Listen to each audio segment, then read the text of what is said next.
Capítulo 18. Obsessão. A conselho de orientadores experimentados, o agrupamento a que Alexandre emprestava preciosa colaboração reunia-se em noites previamente determinadas para atender aos casos de obsessão.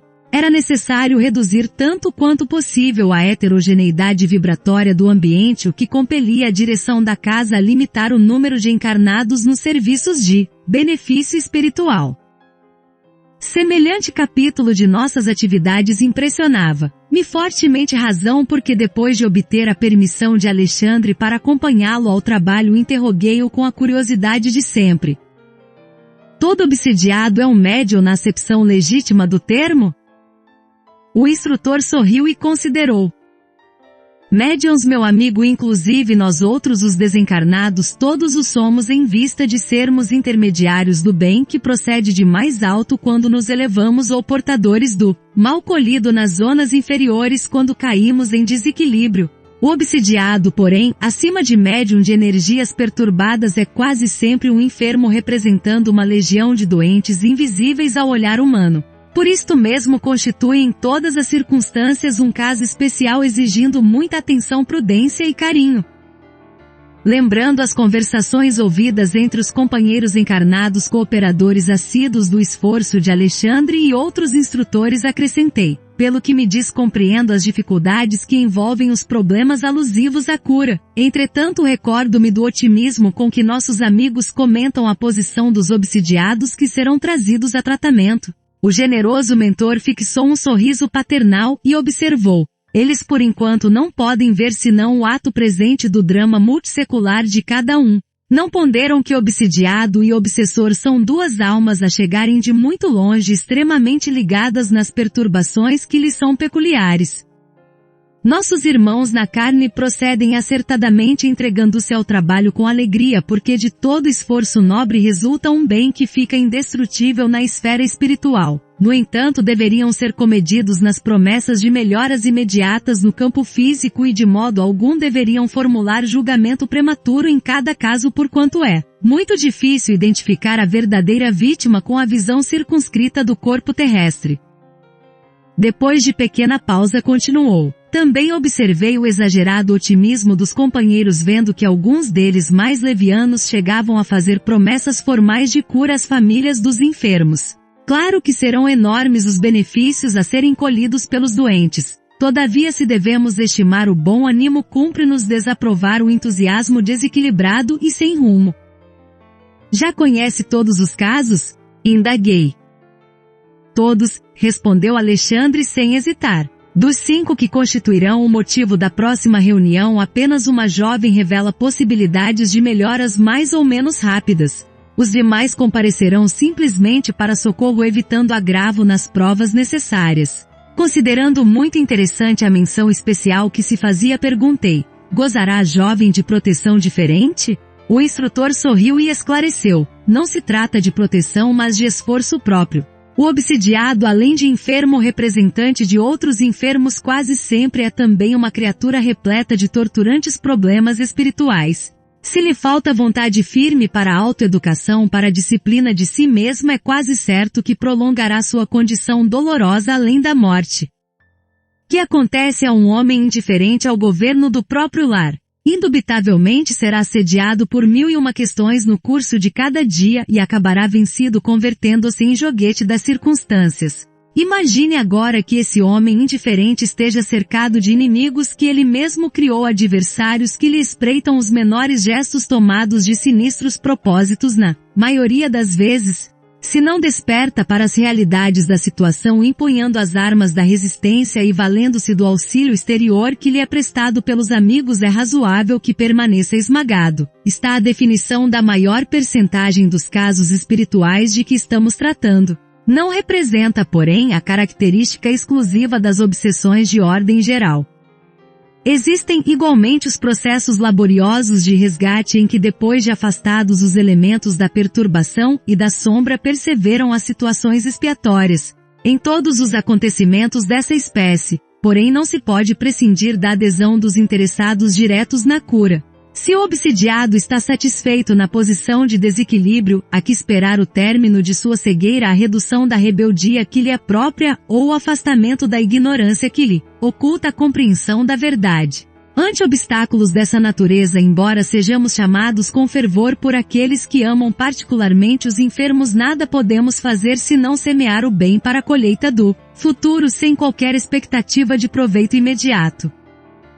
O instrutor imprimiu ligeiro intervalo à conversação e, porque visse minha necessidade de esclarecimento, prosseguiu. A jovem a que me referi está procurando a restauração das forças psíquicas por si mesma. Tem lutado incessantemente contra as investidas de entidades malignas, mobilizando todos os recursos de que dispõe no campo da prece e do autodomínio da meditação. Não está esperando o milagre da cura sem esforço e, não obstante terrivelmente perseguida por seres inferiores, vem aproveitando toda espécie de ajuda que os amigos de nosso plano projetam em seu círculo pessoal. A diferença, pois, entre ela e os outros é a de que, empregando as próprias energias, entrará, embora vagarosamente, em contato com a nossa corrente auxiliadora, ao passo que os demais continuarão ao que tudo faz crer na impassibilidade dos que abandonam voluntariamente a luta edificante. Compreendi a elucidação e esperei a noite de socorro aos obsidiados, como Alexandre designava esse gênero de serviço. Não decorreram muitos dias e, em companhia do instrutor, penetrei sumamente interessado o conhecido recinto. O pessoal estava agora reduzido. Em derredor da mesa reuniam-se tão somente 2 médiuns, 6 irmãos experimentados no conhecimento e prática de problemas espirituais, e os obsidiados em tratamento. Os enfermos, em número de 5, apresentavam características especiais. 2 deles, uma senhora relativamente jovem e um cavalheiro maduro, demonstravam enorme agitação. 2 outros, ambos moços e irmãos pelo sangue, pareciam completamente imbecilizados, e por último observamos a jovem a que Alexandre se referira, que se controlava com esforço ante o assédio de que era vítima. As entidades inferiores que rodeavam os doentes compareciam em grande número. Nenhuma delas nos registrava a presença em virtude do baixo padrão vibratório em que se mantinham, mas se sentiam à vontade no contato com os companheiros encarnados. Permutavam impressões entre si com grande interesse e, através das conversações, deixavam perceber seus terríveis projetos de ataque e vingança. Seguia-lhes atentamente a movimentação quando fui surpreendido com a chegada de 2 amigos de nosso plano, para os quais olharam os obsessores com certo receio. São nossos intérpretes junto das entidades perseguidoras, exclamou Alexandre, elucidando-me. Em virtude da condição em que se encontram, podem ser percebidos por elas e manter estreita ligação conosco ao mesmo tempo. Assinalando a serenidade com que sorriam para nós, sem partilharem de entendimento direto com os instrutores de nossa esfera ali presentes, ouvi o meu orientador explicar. Já se encontram de posse das instruções precisas aos trabalhos da noite. As criaturas desencarnadas que se congregavam ali em dolorosa perturbação retificaram de algum modo a linguagem que lhes era própria ao avistarem os 2 missionários. Verifiquei pela modificação a vida que ambos eram já conhecidos de todas. Um dos obsessores, evidentemente cruel, falou em tom discreto a um dos companheiros. Estão chegando os pregadores. Oxalá não nos venham com maiores exigências. Não sei o que desejam estes ministros, respondeu o interlocutor algo irônico, porque afinal de contas conselho e água dão-se a quem pede. Parece-me que convidaram os da mesa a cansar-nos até o esquecimento de nossos propósitos de fazer justiça pelas próprias mãos. Palavras o vento leva, aduziu o outro. A essa altura os novos amigos entravam em palestra com as entidades da sombra. Um deles dirigiu-se a uma senhora desencarnada em tristes condições que se ligava a um dos obsidiados em posição de idiotia e falou-lhe bondoso, com que então minha irmã parece melhorada mais forte. Ainda bem. Ela explodiu em crise de pranto. Todavia prosseguiu o missionário sem qualquer inquietude. Acalme-se. A vingança agrava os crimes cometidos. Para restabelecer a felicidade perdida, minha amiga, é necessário esquecer todo o mal. Enquanto abrigar pensamentos de ódio, não poderá atingir as melhoras que deseja. A cólera perseverante constitui estado permanente de destruição. Não conseguirá articular os elementos da paz íntima até que perdoe de coração. É quase impossível, respondeu a interpelada. Este homem afrontou meu ideal de mulher, lançou-me à corrupção, escarneceu de minha sorte e transformou-me o destino em corrente de males. Não será justo que pague agora? Não apregoam que o Pai é justo? Eu não vejo, porém, o Pai e preciso fazer justiça usando minhas próprias forças. E porque o doutrinador desencarnado a fitasse compadecido murmurou, e se fosse o Senhor a mulher? Ponha-se no meu caso e pense como procederia. Prontificar-se-ia a desculpar os malvados que lhe atiraram lama ao coração? Cerraria as portas da memória a ponto de anestesiar os mais belos sentimentos do caráter? Não acredito. O Senhor reagiria como estou reagindo. Há condições para perdoar. E as condições que eu imponho na qualidade de vítima são as de que o meu verdugo experimente também o sarcasmo da sorte. Ele infelicitou-me e voltou ao mundo. Preparou-se para uma vida regalada de considerações sociais. Titulou-se para conquistar a estima alheia. E o que me deve? Também eu noutro tempo não era digna de respeito geral? Não me candidatar a uma existência laboriosa e honesta com o firme propósito de servir a Deus? Acompanhava a discussão com forte interesse, admirando o individualismo que caracteriza cada criatura ainda mesmo além da morte do corpo. O intérprete de nossa esfera, contemplando-a sem irritação, observou: todas as suas considerações, minha amiga, são aparentemente muito respeitáveis. Todavia, em todos os desastres que nos ocorram, devemos examinar serenamente a percentagem de nossa coparticipação. Apenas em situações raríssimas poderíamos exibir de fato o título de vítimas. Na maioria dos acontecimentos dessa natureza, porém, temos a nossa parte de culpa. Não podemos evitar que a ave de rapina cruze os ares sobre a nossa fronte, mas podemos impedir que faça ninho em nossa cabeça. Nesse ponto, a interlocutora, parecendo melindrada, acentuou asperamente: suas palavras são filhas da pregação religiosa, mas eu estou à procura da justiça. E com riso irônico terminava: aliás, da justiça apregoada por Jesus. O missionário não se exaltou ante o sarcasmo do gesto que acompanhou a observação ingrata e disse-lhe bondoso: a justiça. Quantos crimes se praticam no mundo em seu nome? Quantos homens e mulheres que, em procurando fazer justiça sobre si mesmos, nada mais fazem que incentivar a tirania do eu? Refere-se a irmã ao Divino Mestre. Que espécie de justiça reclamou o Senhor para ele quando vergava sobre a cruz? Nesse sentido, minha amiga, o Cristo nos deixou normas de que não deveremos esquecer. O Mestre mantinha-se vigilante em todos os atos alusivos à justiça para os outros. Defendeu os interesses espirituais da coletividade até a suprema renunciação. Entretanto, quando surgiu a ocasião do seu julgamento, guardou silêncio e conformação até ao fim. Naturalmente não desejou o Mestre com semelhante atitude desconsiderar o serviço sagrado dos juízes retos no mundo carnal, mas preferiu adotá-la estabelecendo o padrão de prudência para todos os discípulos de seu evangelho nas mais diferentes situações. Ao se tratar de interesses alheios, minha irmã, devemos ser rápidos na justificação legítima. Entretanto, quando os assuntos difíceis e dolorosos nos envolvem o eu, convém moderar todos os impulsos de reivindicação. Nem sempre a nossa visão incompleta nos deixa perceber a altura da dívida que nos é própria, e na dúvida é lícita a abstenção. Acredita que Jesus tivesse algum débito para merecer a sentença condenatória? Ele conhecia o crime que se praticava, possuía sólidas razões para reclamar o socorro das leis. No entanto, preferiu silenciar e passar esperando-nos no campo da compreensão legítima. É que o Mestre, acima do olho por olho das antigas disposições da lei, ensinou: amai-vos uns aos outros, praticando-o invariavelmente. Confirmou a legalidade da justiça, mas proclamou a divindade do amor. Demonstrou que será sempre heroísmo o ato de defender os que merecem, mas se absteve de fazer justiça a si mesmo para que os aprendizes da sua doutrina estimassem a prudência humana e a fidelidade divina nos problemas graves da personalidade, fugindo aos desvarios que as paixões do eu podem desencadear nos caminhos do mundo. A interlocutora, em face da argumentação veemente e bela, emudeceu fortemente impressionada. E Alexandre, que seguia também comovido as explicações do intérprete, observou-me: o trabalho de esclarecimento espiritual depois da morte entre as criaturas exige de nós outros muita atenção e carinho. É preciso saber semear na terra abandonada dos corações desiludidos que se afastam da crosta sob tempestades de ódio e angústia desconhecida.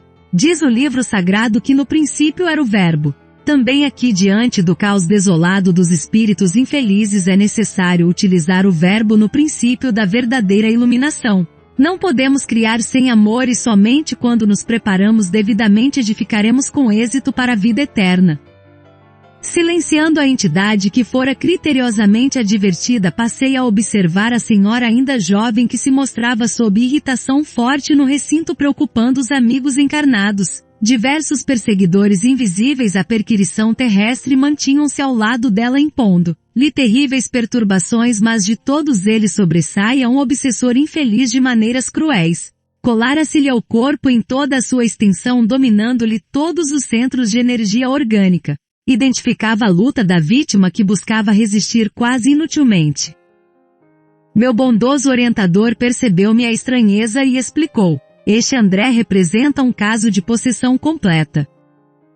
E dirigindo-se ao intérprete que argumentava momentos antes, recomendou-lhe estabelecer ligeiro diálogo com o perseguidor temível para que eu ajuizasse quanto ao assunto. Sentindo-se tocado pela destra carinhosa do nosso companheiro, o infortunado gritou: não me venha ensinar o caminho do céu. Conheço minha situação e ninguém pode deter o meu braço vingador. Não desejamos forçá-lo, meu irmão, acentuou o amigo com serenidade evangélica. Tranquilize-se. Enquanto alimentar propósitos de vingança, será castigado por si mesmo. Ninguém o molesta senão a própria consciência. As algemas que o prendem à inquietude e à dor foram fabricadas pelas suas próprias mãos.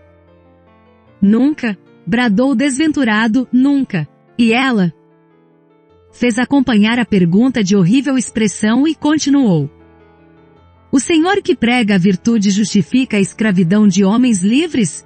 Acredita no direito de construir senzalas para humilhar os filhos do mesmo Deus? Esta mulher foi perversa para nós todos. Além de meu esforço vingador, vibram de ódio outros corações que não a deixam descansar. Persegui-la-emos onde for. Esboçou um gesto sinistro e prosseguiu: por simples capricho ela vendeu minha esposa e meus filhos. Não é justo que sofra até que nos restitua? Será crível que Jesus, o Salvador por excelência, aplaude-se o cativeiro? O nosso intérprete muito calmo obtemperou: o mestre não aprovaria a escravidão, contudo meu amigo recomendou-nos o perdão recíproco, sem o qual nunca nos desvencilharemos do cipoal de nossas faltas. Qual de nós antigos hóspedes da carne conseguirá exibir um passado sem crimes? Neste momento seus olhos revelam a culpa de uma irmã infeliz. Sua alma, entretanto, meu irmão, permanece desvairada pelo furacão da revolta. Sua memória está consequentemente desequilibrada e ainda não pode reapossar-se das lembranças totais que lhe dizem respeito. Não lhe sendo possível recordar o pretérito com exatidão, não seria mais razoável esperar em seu caso pelo justo juiz? Como julgar e executar alguém pelas próprias mãos se ainda não pode avaliar a extensão dos seus próprios débitos? O revoltado parecia chocar-se ante os argumentos ouvidos, mas longe de capitular em sua posição de perseguidor, respondeu asperamente: para os mais fracos suas observações serão valiosas. Não para mim, porém, que conheço as sutilezas dos pregadores de sua esfera. Não abandonarei meus propósitos. Minha situação não se resolverá com simples palavras. Nosso companheiro, compreendendo o endurecimento do antagonista e apiedando-se-lhe da ignorância, continuou em tom fraterno: não se trata de sutileza e sim de bom senso. Aliás, não desejo retirar-lhe as razões de natureza individualista, mesmo porque vigorosos laços unem a influenciação à mente da vítima. Entretanto, apelo para os sentimentos nobres que ainda vibram em seu coração, fazendo-lhe reconhecer que sem as desculpas recíprocas não liquidaremos nossos débitos. Em geral, o credor exigente é cego para com os próprios compromissos. A sua reclamação na essência deve ser legítima. No entanto, é estranhável o seu processo de cobrança, no qual não descubro qualquer vantagem, visto que suas atividades de vingador, além de aprofundar suas chagas íntimas, tornam-no antipático aos olhos de todos os companheiros. Ferido talvez mais fundamente em sua vaidade, o obsessor calou-se enquanto o intérprete se voltava para nós outros, indagando de meu orientador quanto à conveniência de ajudar-se magneticamente ao infeliz a fim de que as reminiscências dele pudessem abranger alguns quadros do passado distante. Alexandre, todavia, considerou, não seria oportuno dilatar-lhe as lembranças. Não conseguiria compreender. Antes de maior auxílio ao seu entendimento é necessário que sofra.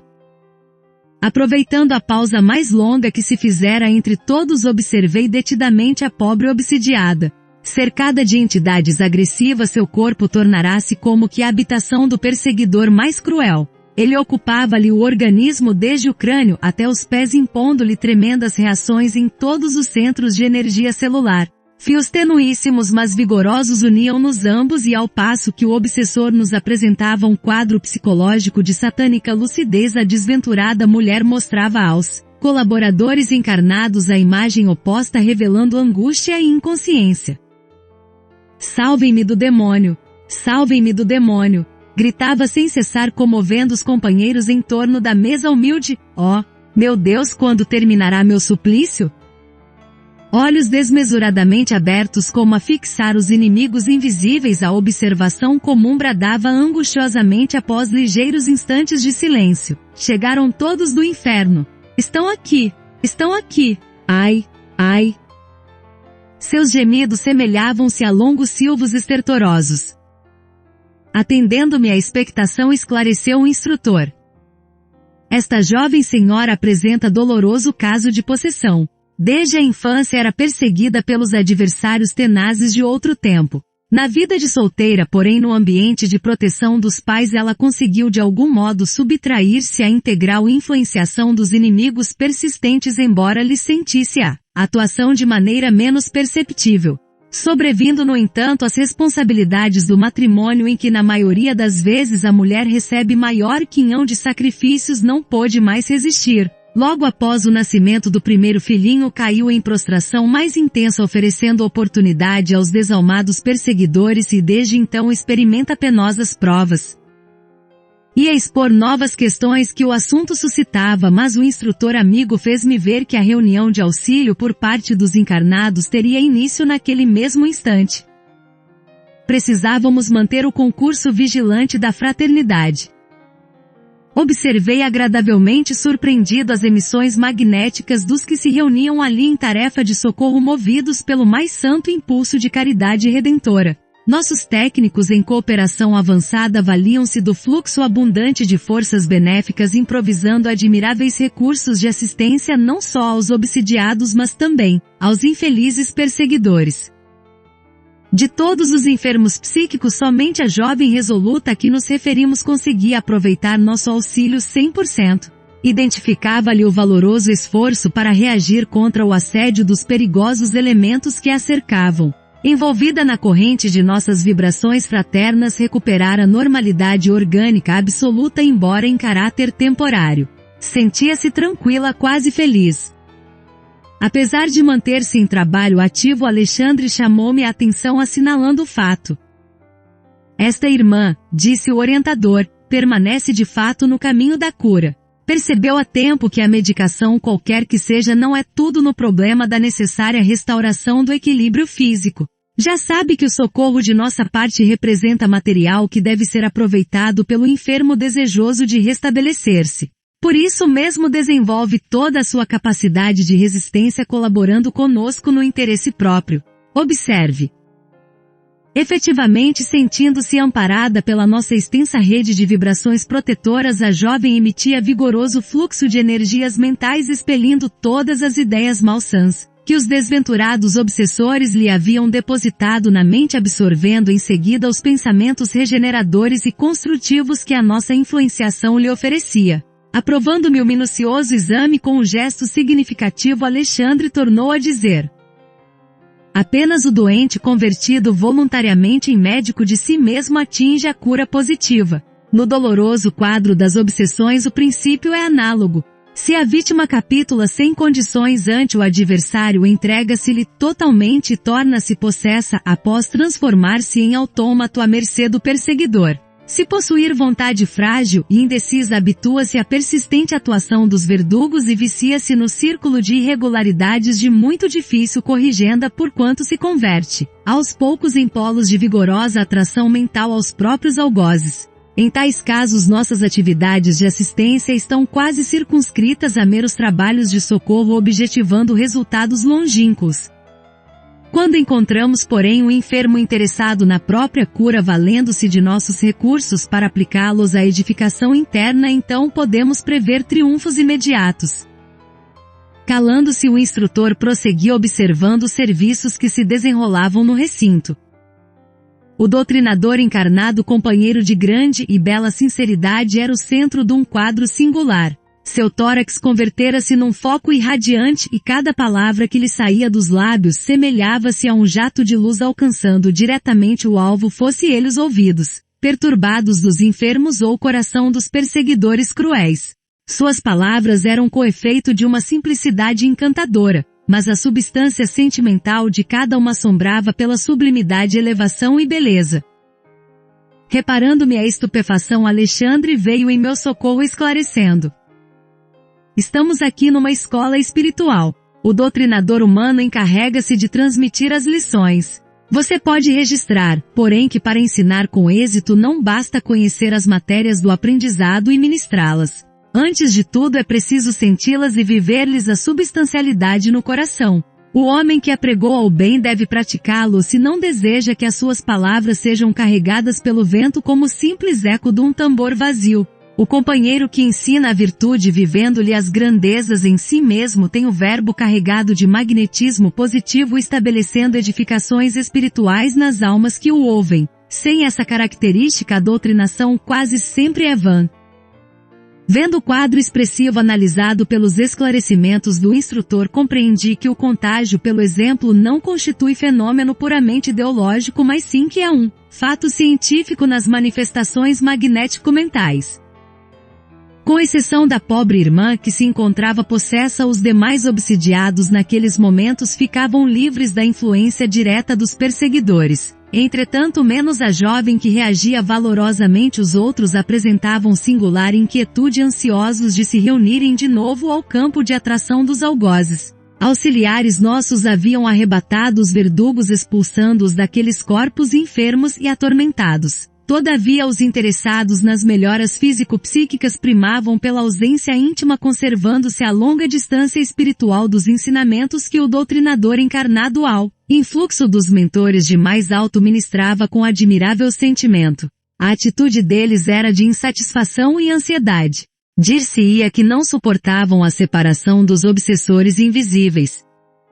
Habituado a enfermos que pelo menos aparentemente demonstravam desejo de cura, estranhei a posição mental daqueles que se reuniam em pequenino grupo à nossa frente, tão lamentavelmente desinteressados do remédio que a espiritualidade lhes oferecia por amor. Alexandre percebeu minha surpresa e observou-me.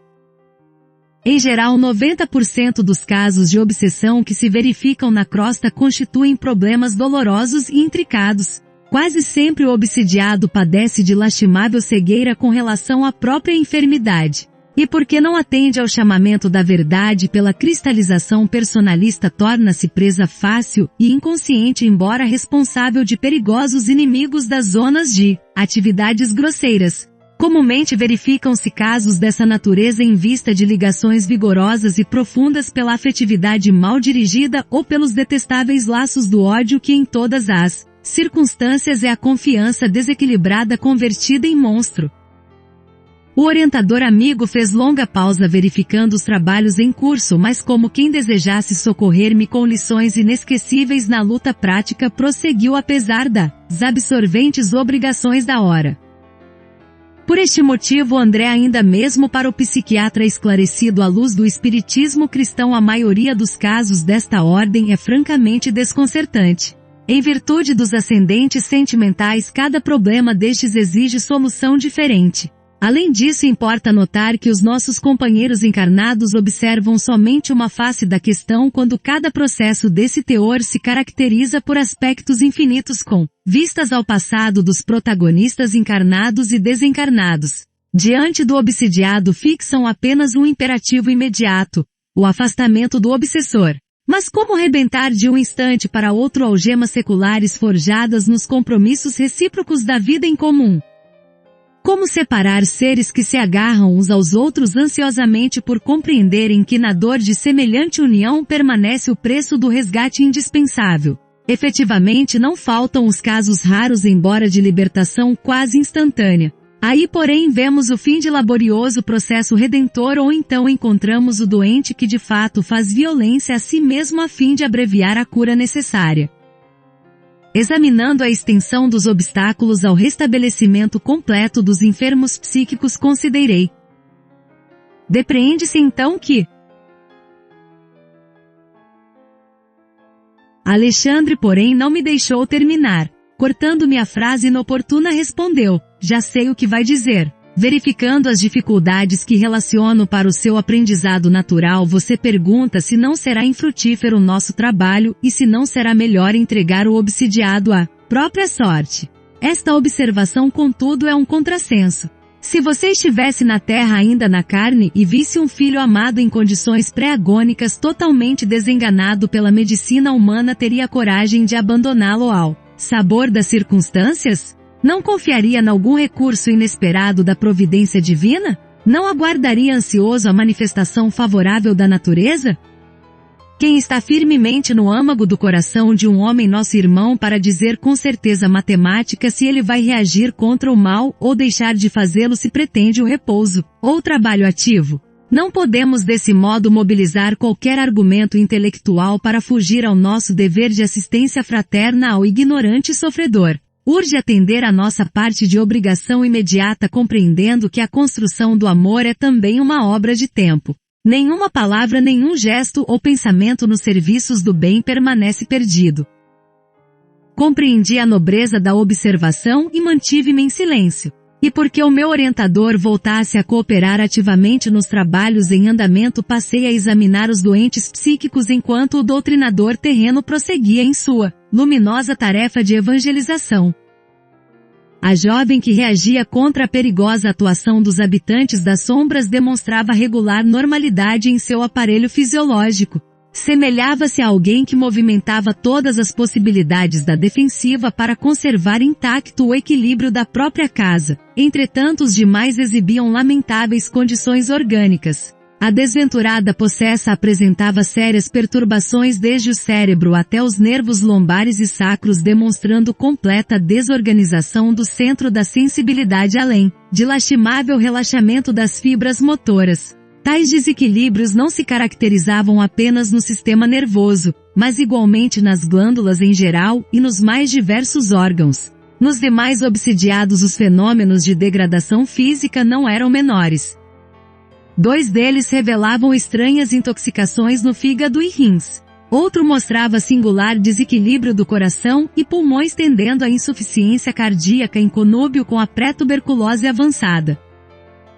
Enquanto examinava atento aqueles inquietantes quadros clínicos o orientador encarnado da Assembleia fazendo-se intérprete de grandes benfeitores do nosso plano de ação espalhava o amor cristão e a sabedoria evangélica a longos jorros efetuando com extrema fidelidade ao Cristo a semeadura da caridade e da luz do perdão.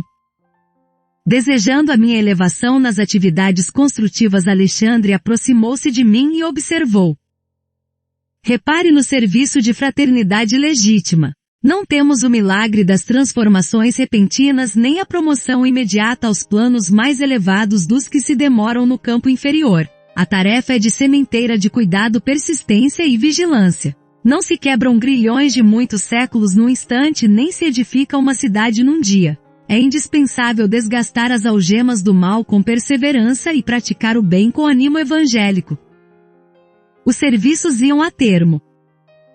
Percebendo que o meu instrutor voltava à nossa conversação mais fácil expus-lhe as minhas observações perguntando em seguida.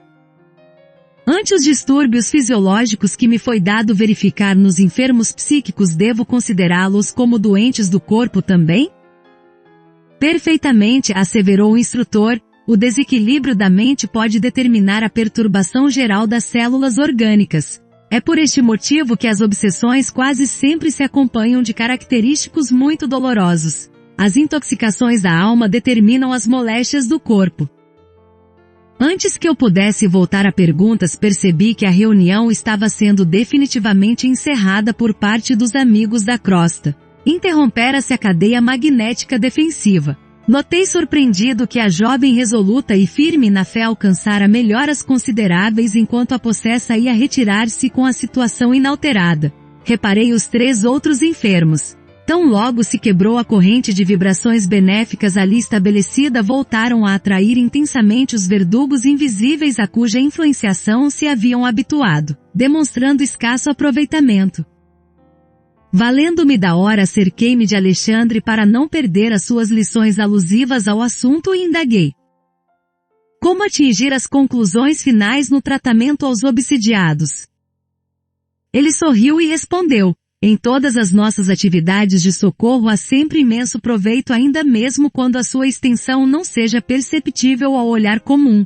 E qualquer doente dessa natureza que se dispõe a cooperar conosco em benefício próprio, colaborando decididamente na restauração de suas atividades mentais, regenerando-se, à luz da vida renovada no Cristo, pode esperar o restabelecimento da saúde relativa do corpo terrestre. Quando a criatura, todavia, roga a assistência de Jesus com os lábios sem abrir o coração à influência divina, não deve aguardar milagres de nossa colaboração. Podemos ajudar, socorrer, contribuir, esclarecer. Não é, porém, possível improvisar recursos cuja organização é trabalho exclusivo dos interessados. Penaliza-me, porém, o quadro clínico dos obsidiados infelizes. Considerei sob forte impressão quão dolorosa a condição física de cada um. Sim, revidou o instrutor, o problema da responsabilidade não se circunscreve a palavras. É questão vital no caminho da vida. Preservando seus filhos contra os perigos do rebaixamento, criou Deus o aparelhamento das luzes religiosas, acordando as almas para a glorificação imortal. Raros homens, entretanto, se dispõem a respeitar os desígnios da religião, olvidando voluntariamente que as menores quedas e mínimas viciações ficam impressas na alma, exigindo retificação.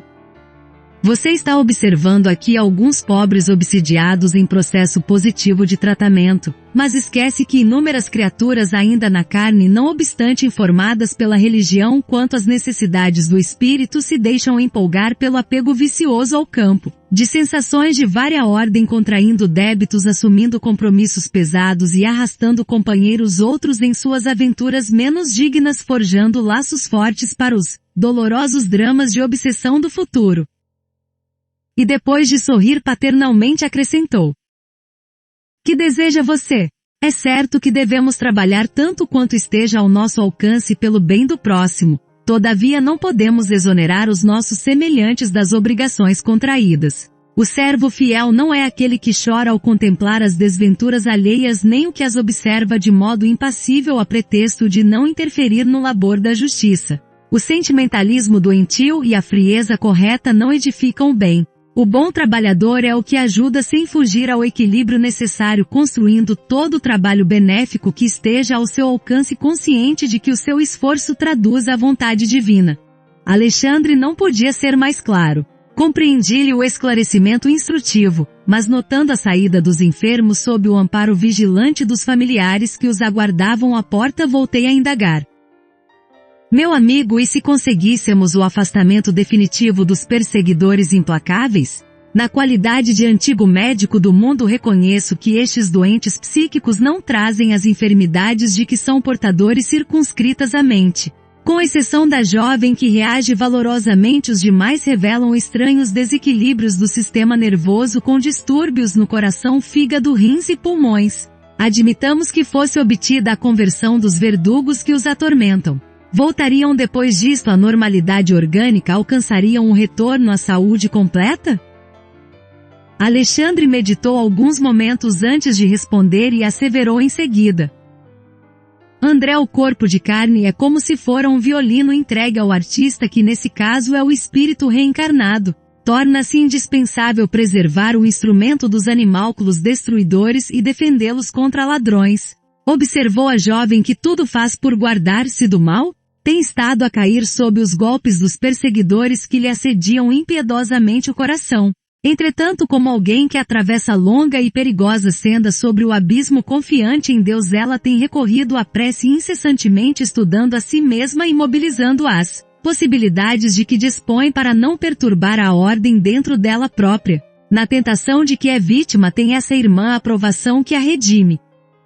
Ela, porém, com o heroísmo silencioso de seu trabalho, tem esclarecido os próprios perseguidores, compelindo-os à meditação e à disciplina. Segundo vê, essa lutadora sabe preservar o instrumento que lhe foi confiado e, convertida em doutrinadora dos verdugos pelo exemplo de resistência ao mal, transforma os inimigos, iluminando a si mesma. Ante a colaboração dessa natureza, temos o problema da cura altamente facilitado. Não se verificará, porém, o mesmo com aqueles que não se acautelam com a defesa do instrumento corporal. Entregue aos malfeitores, o violino simbólico a que nos referimos pode permanecer semi-destruído, e ainda que seja restituído ao legítimo possuidor, não pode atender ao trabalho da harmonia com a mesma exatidão de outro tempo. O Stradivarius pode ser autêntico, mas não se fará sentir com as cordas rebentadas. Como vemos, os casos de obsessão apresentam complexidades naturais e na solução deles não podemos prescindir do concurso direto dos interessados. Compreendo, exclamei. E em virtude da pausa mais longa que o mentor imprimiu à conversação, obtemperei. Convenhamos, porém, que os perseguidores se convertam, que se afastem definitivamente do mau caminho depois de se viciarem o organismo das vítimas durante longo tempo. Nesse caso, não terão elas o restabelecimento imediato? Não recuperarão o equilíbrio fisiológico integral? Com a bondade que lhe é peculiar, Alexandre respondeu: já observei acontecimentos dessa ordem, e quando se verificam, os antigos verdugos se transformam em amigos ansiosos de reparar o mal praticado. Por vezes conseguem, recebendo a ajuda dos planos superiores, a restauração da harmonia orgânica naqueles que lhes suportaram a desumana influência. No entanto, na maioria dos casos, as vítimas não mais restabelecem o equilíbrio do corpo e permanecem de saúde incompleta até ao sepulcro. Perguntei, fortemente impressionado. Sim, elucidou Alexandre tranquilamente. Observando-me, porém, o espanto enorme, o orientador acrescentou: seu assombro prende-se ainda à deficiente análise humana. O perseguidor, reconhecido como tal entre os companheiros encarnados, pode revelar modificações, mas talvez a suposta vítima não esteja convertida. Na obsessão, as dificuldades não são unilaterais. O eventual afastamento do perseguidor nem sempre significa a extinção da dívida. E em qualquer parte do universo, André, receberemos sempre de acordo com as nossas próprias obras. O assunto sugeria grandes e belas interrogações, mas exigências outras requisitavam-nos mais além. As obras. Alexandre dispôs-se a partir, despedindo-se afetuoso dos cooperadores, e acompanhei-o em silêncio, meditando na grandeza das mínimas disposições da justiça divina. Ajude o canal a crescer. Curta esse vídeo. Inscreva-se no canal e ative o sininho para receber a notificação de novos vídeos. Compartilhe para que mais pessoas tenham a oportunidade de escutar essa belíssima obra. Gratidão.